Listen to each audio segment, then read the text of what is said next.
Welcome to the Great Detectives of Old Time Radio. From Boise, Idaho, this is your host, Adam Graham. If you have a comment, send it to me, box13@greatdetectives.net. Follow us on Twitter at Radio Detectives and become one of our friends on Facebook, facebook.com/Radio Detectives. Our program is brought to you in part by the financial support of our listeners. You can support the show on a one-time basis at support.greatdetectives.net or become one of our ongoing supporters at patreon.greatdetectives.net. We encounter our first lost episode in Night Beat. The episode that aired between Tong War and this week's show is missing, and the title is actually unknown. So today's program, which you'll notice has a big change, is from May the 1st of 1950, and it's Mentallo, the Mental Marvel.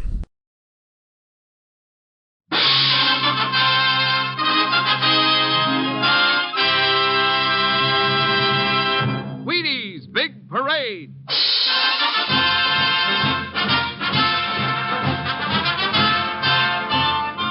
The makers of America's favorite whole wheat flakes, Wheaties, Breakfast of Champions, invite you to Wheaties Big Parade, a thrilling procession of radio's greatest summer entertainment programs. Yours for the listening on NBC.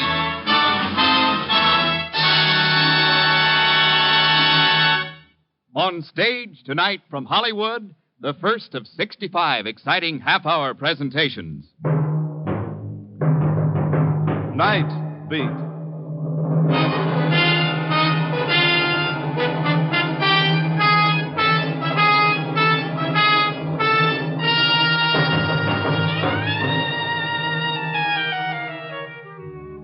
Hi, this is Randy Stone. I cover the Night Beat for the Chicago Star. My stories start in many different ways. This one began with a question and ended when the secret locked in a man's mind brought sudden death.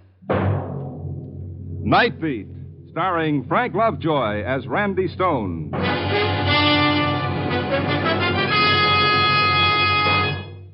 America's favorite whole wheat flakes.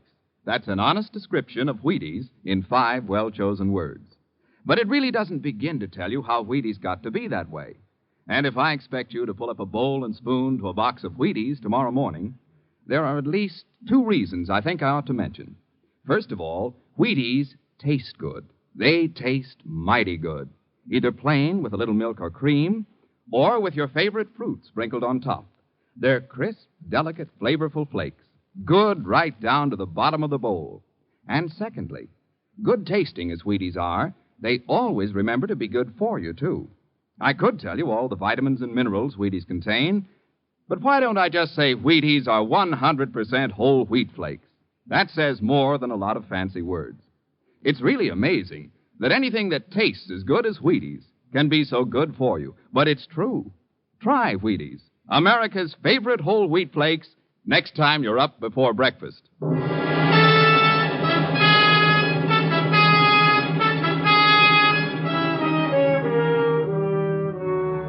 Tonight I had another story to write. Find it somewhere in the 3,000 square miles of Chicago, among the people who are Chicago. People. Ever get the feeling you'd like to forget that word? Close a mental door, snap a psychic lock, and boom, you're alone? Can't do it, pal, because maybe you're people, too. So tonight I watched them again. I wandered south on Western Avenue, crossed Addison, and there was Riverview Park. I walked around there, watching the people hurry themselves from one thing to another, each one trying to catch up with a couple of hours of fun. And then I saw a sign that read, Mentallo, the marvel of the age, knows everything. Admission 25 cents.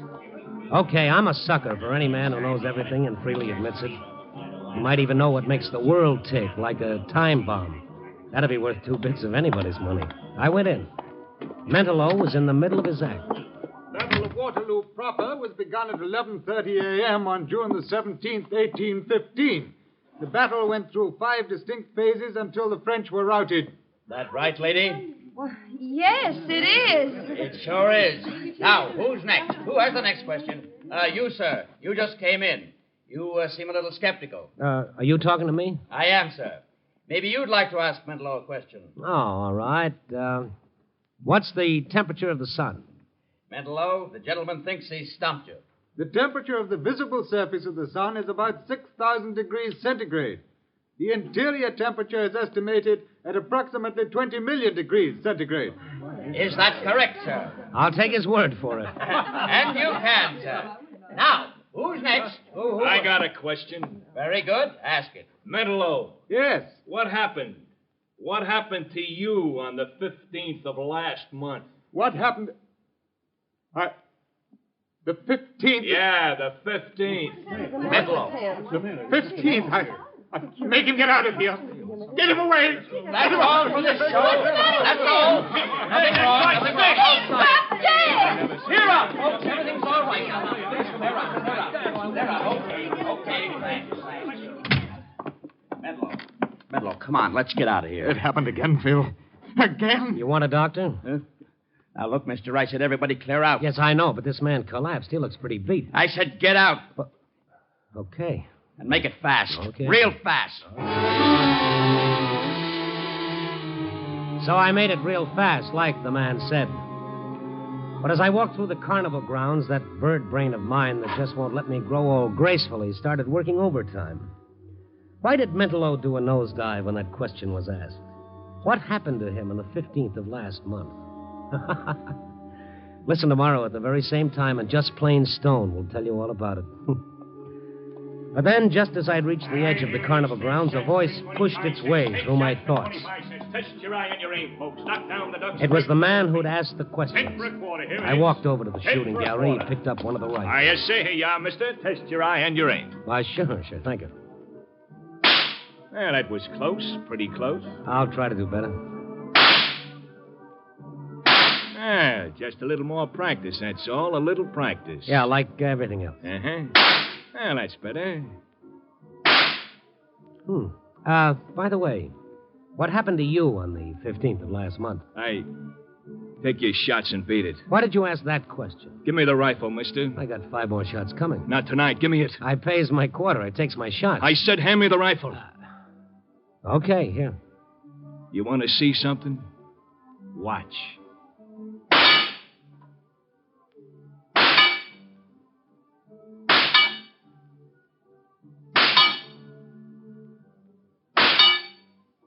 Well, with bullets or words, the man's good. You ain't a carny man. No? No. But you're awful curious. That's an old family failing and an occupational hazard. Why did you ask Mentallo that question?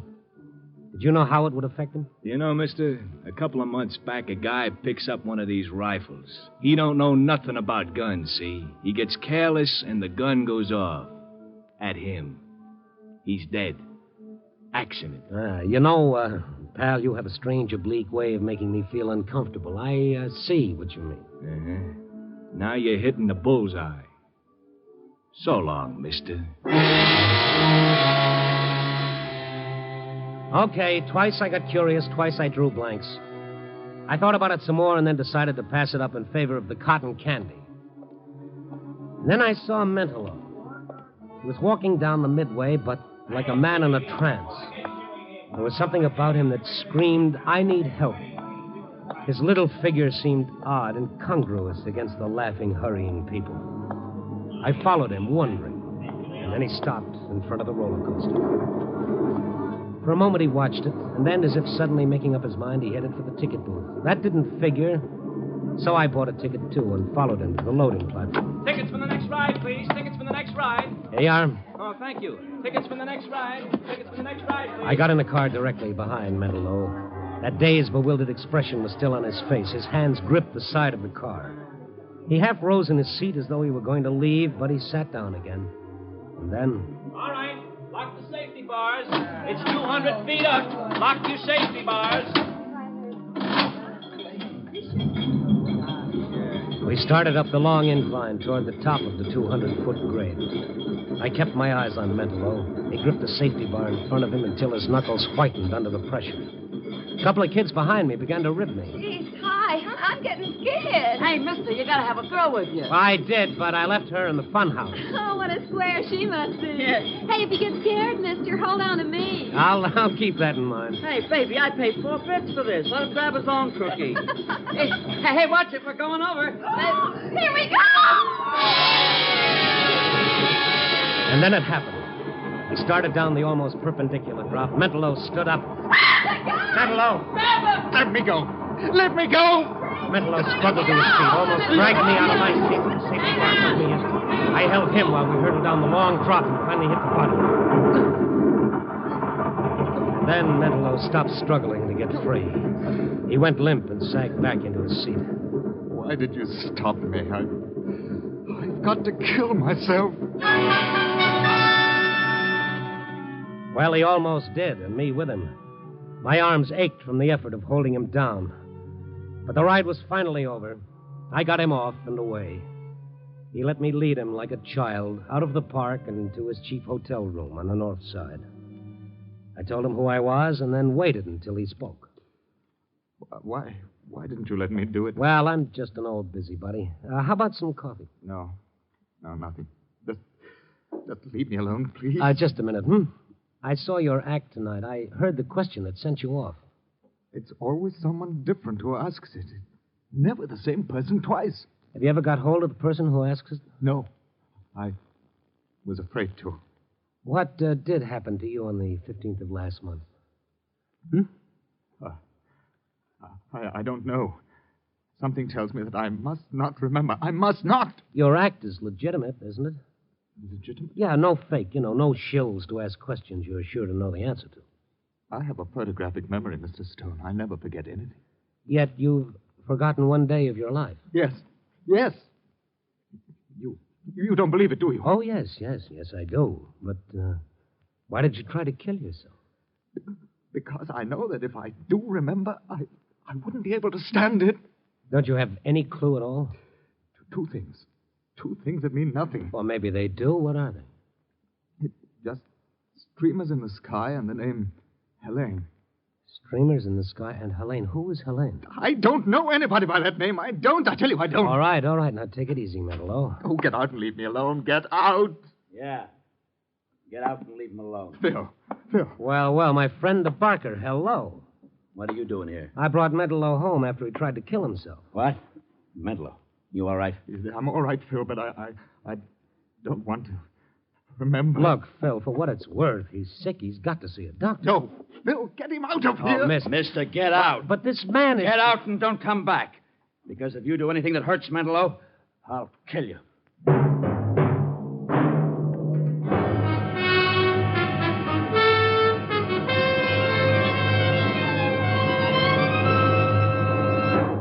General Mills is bringing you Night Beat, starring Frank Lovejoy as Randy Stone.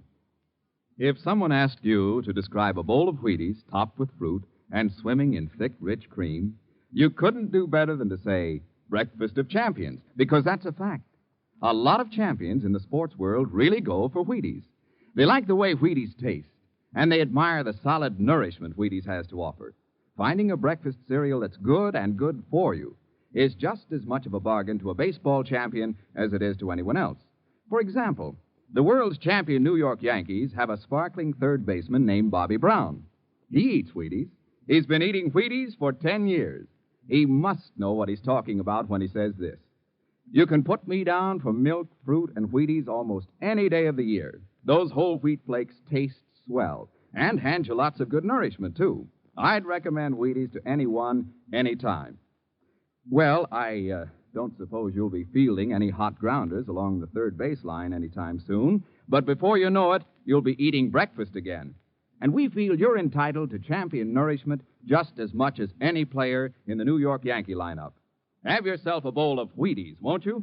Wheaties, breakfast of champions. And now back to Night Beat and Randy Stone. Like I said before, sometimes you'd like to seal off the rest of the world and forget it.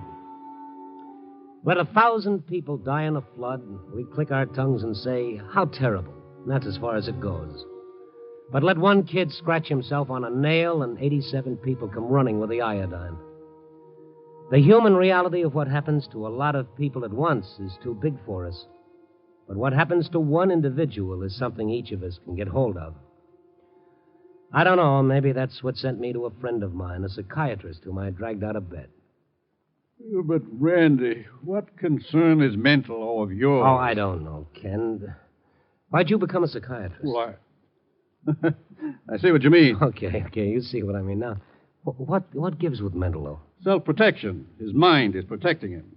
Whatever happened on the 15th of last month is suppressed. The memory is horrible enough to force a complete blackout. Yeah, but he remembers two things, Ken. Streamers in the sky and the name Helena. What do the streamers mean? Almost anything. This guy's symbol for something else.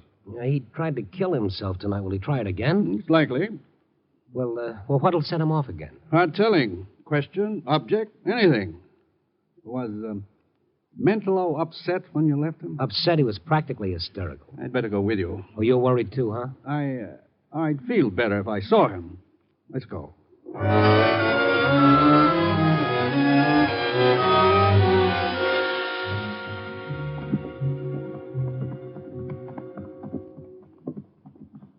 Here's the room.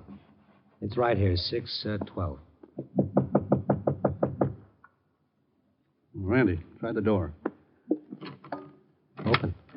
You know where the light is? I think I saw a switch by the door. Randy! Mentallo. Don't try to unfasten that buckle. Cut the belt. Lift him. Hurry. All right. Cut that belt. Hurry up, Randy. Is he alive?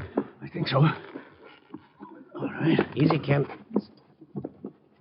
There. Pulse is still strong. He couldn't have been hanging more than a few seconds before we came in. Poor little devil. Ken. Look, Randy. What? There's something clutched in his hand. But, well, yes, that's a key. That's an old-fashioned house key. Now, why? I don't know. Well, what's your guess? It's hard telling, Randy, but I do know this. He's no longer responsible for his actions. But then the next time he tries anything like this, maybe nobody will be around to stop it. Ken, is there anything that we can do? Is there anything you can do? It's up to him, Randy, but let's get him to my office. We'll see what we can do there.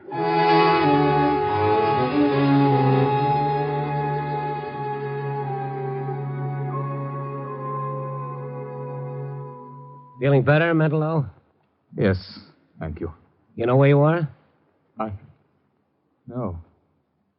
No, where's Phil? Oh, you're Barker? I don't know. Now listen to me, Mentallo. You tried to hang yourself. Do you remember that? Yes. After Phil left, I felt so hopeless. You had this in your hand, this key. Look at it. I found it in my pocket, and then I knew I had to kill myself. Is it your key? Do you remember what it's for? No. He won't remember that, Randy. Oh. Who are you? He's a friend of mine, and he's a doctor, Mentallo. Well, I don't want any... Now, look, twice tonight you tried to kill yourself. Once is enough to call in the police. No. Oh, don't worry. That's not what we want to do. I want to help you, and the doctor wants to help you. Please believe that. No one can help me because I can't remember, and I must not remember. The police will ask questions when they learn you tried to kill yourself. But it's no business of theirs or yours. Why don't you leave me alone? Why do you care? Oh, that's the same old question asked the same old way, and this time I've run out of answers. Make up one of your own. I don't know. I'm sorry. And I believe you do want to help. Yes, we do. Now, look. There'll be no need to call in the police if you'll let us help you. You're sick. Do you know that? You're sick. Let us help you. All right. Good. Now, you trust Mr. Stone, don't you? Yes, I do. All right. You're going to sleep. When you feel this hypodermic needle, start counting backward from 100. Just a little sting. Then start counting backward from 100. Now. Mr. Stone. Mr. Stone. What, Mentallo? You stay near? Oh, yes, I'll stay. Start counting. 99. 99. 98. 95. 90. No. knows your voice, Randy. He trusts you. You ask the questions. Me, is it all right? Yes. Mentallo, can you hear me? Yes? It's the 15th of last month. The 15th of last month. Streamers in the sky. What streamers? What are they? Where are they? The Aurora Borealis. The Northern Lights? Yes. Yes. Aurora. I went to Aurora. Aurora, Illinois? Yes. I was there. Now, you're in Aurora. Where did you go there? The house. Yes, I've got to open the door.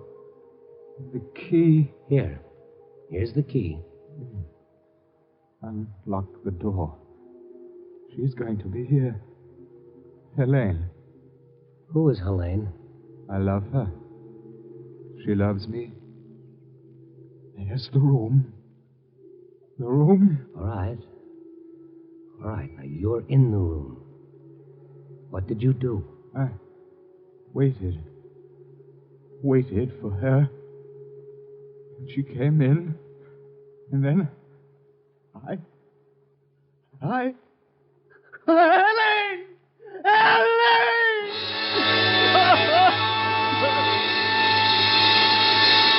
Mentallo. Oh, Helene! Helene! Ken, is he all right? Yes. We still don't know what happened. There's one way to find out, Randy. What, find the house in Aurora and take him there? That's it. What we've done here is bring him to recall that far. You see? Now it's a question of bringing back the whole thing, bit by bit. Ken didn't go along. Mentallo didn't want him to. It wasn't a long drive in miles. I watched Mentallo when I could. His face was contorted in an agony of effort as we drove through Aurora slowly, looking for one street, one house. Then... That house. But it's all boarded up. Are you sure, Mentallo? It's that house. All right.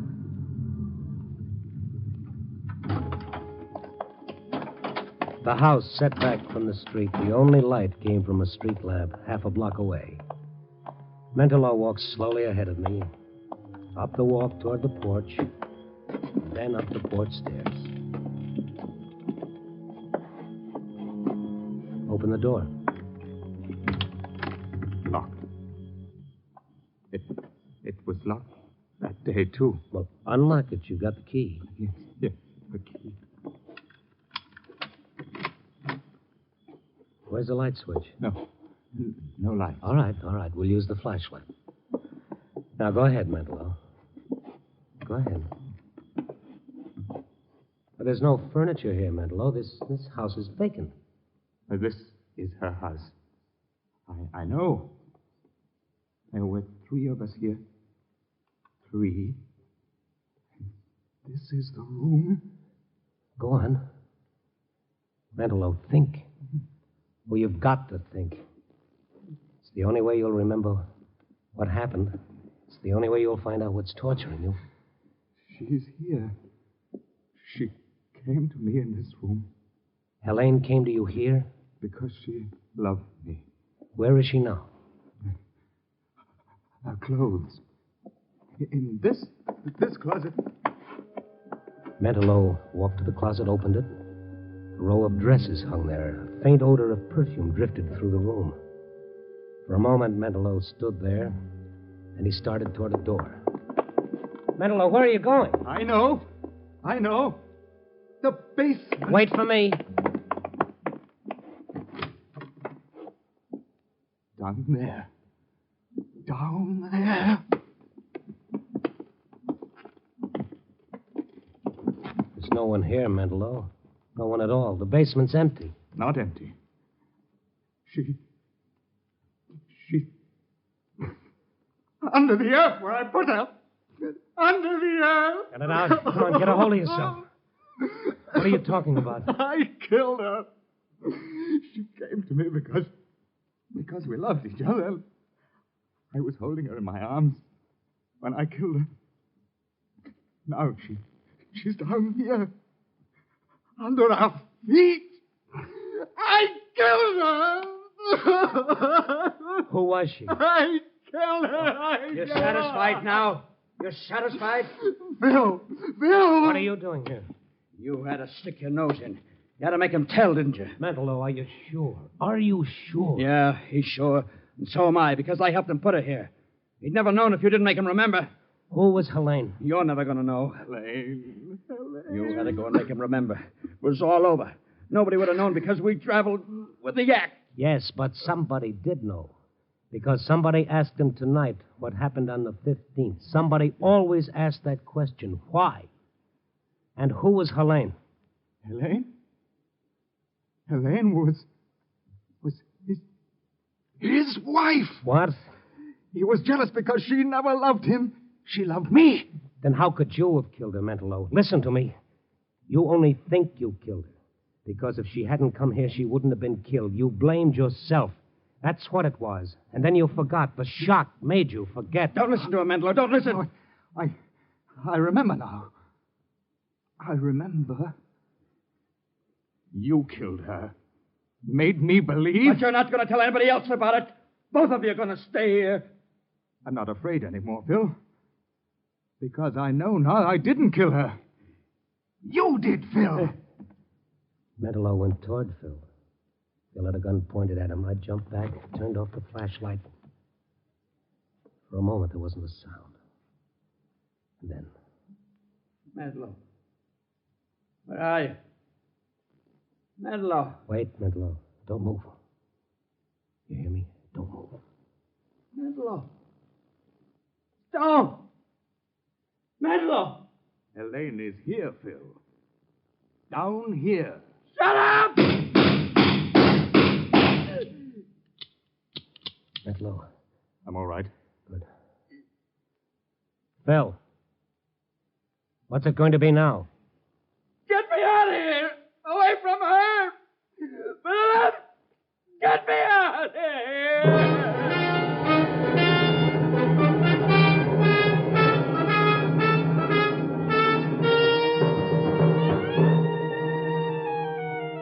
Well, it's almost dawn now.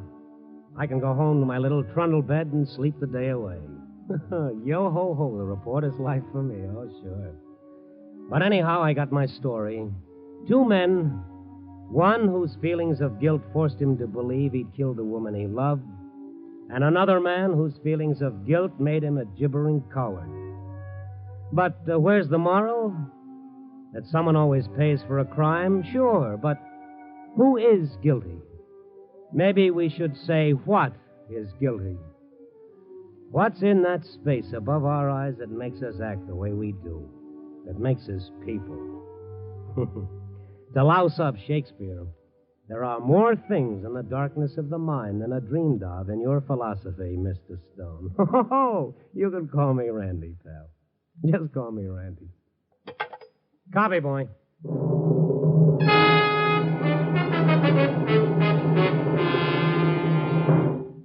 Night Beat, first on the Wheaties Big Parade, stars Frank Lovejoy as Randy Stone. Here again is Frank Lovejoy. Stepping out of the role of Randy Stone, I'd like to make a very important request of you and your family. Pick up the May issue of Reader's Digest and turn to page 73 and read the short article called, What Do You Eat for Breakfast? I was amazed to learn from this article how important a good breakfast is to the health and welfare of every one of us.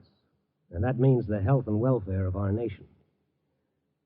To all the men who sell Wheaties, you, the sales force of more than 700 enterprising men of General Mills, and you, the hundreds of thousands of grocers who must meet the exacting needs of the American homemaker, to all of you, I want to say that I'm mighty proud to be back on your team again. We have a big job to do. Together, we can help more families to help themselves by eating a good, substantial breakfast, one built around Wheaties, the breakfast of champions. As we do this, we can take pride in the fact that we're making a real contribution to the health and welfare of our nation. Good night, and thank you.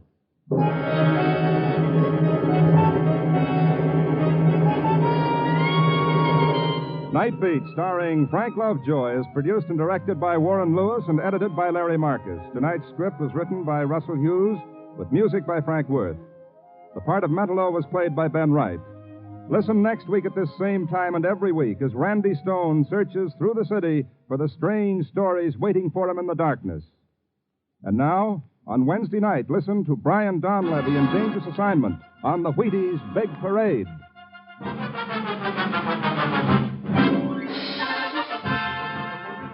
Night Beat came to you from Hollywood.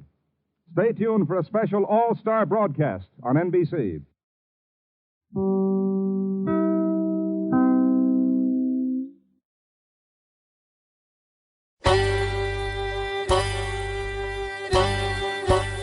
Hi, this is Andrew from OTRWesterns.com. I wanted to invite you to come take a look at our site where we put out podcasts of old-time radio westerns.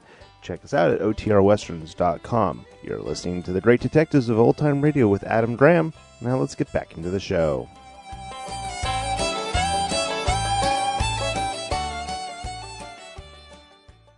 Welcome back. Mentallo's act is something that was big in the days before Google and smartphones. There was actually a very similar act to the one that's in this story in Alfred Hitchcock's classic, The 39 Steps. And of course, the big new change is that the program now has a sponsor, Wheaties. While it's interesting to hear ads from brands that no longer exist, I have to admit that probably my favorite radio ads are for brands that are still around. It's very interesting to hear for example, on Superman, there were ads for Rice Krispie treats, essentially introducing them as this brand new novel thing. And I like the Wheaties ads too, because it mentions a lot of vintage sports stars from the era. I should also mention the performance of Ben Wright. And it seems to be a very interesting feature to really give the great radio character actors like William Conrad and Ben Wright a chance to really get some meaty parts. Often Conrad is settled as, or is cast as just a generic thug, and he does a good job with that. And the same thing for many Ben Wright characters. However, Night Beat gave both of these actors really rich scripts and really interesting characters to play with a lot of facets. And it's fascinating because we heard the Ben Wright script where he played a Tong leader last week, and now we get to hear him in an entirely different role. Just such a great talent, and Night Beat just offers such a great opportunity. All right, well, listener comments and feedback now. And Stephen has some praise for I Know Your Secret and says this is a very clever episode. And Jeff adds that Lovejoy is great, and definitely one of the stronger episodes of Night Beat, though that's tough because almost all of these episodes are actually very strong. In fact, probably the pilot episode was the weakest episode we've heard so far, and that was still really good. All right, well, that will do it for now. Join us back here tomorrow for our final look at Hollywood Mystery Time, and then next Tuesday it'll be Inspector Thorne, and then next Monday join us back here for another episode of Night Beat. In the meantime, send your comments to box13@greatdetectives.net. Follow us on Twitter @Radio Detectives and become one of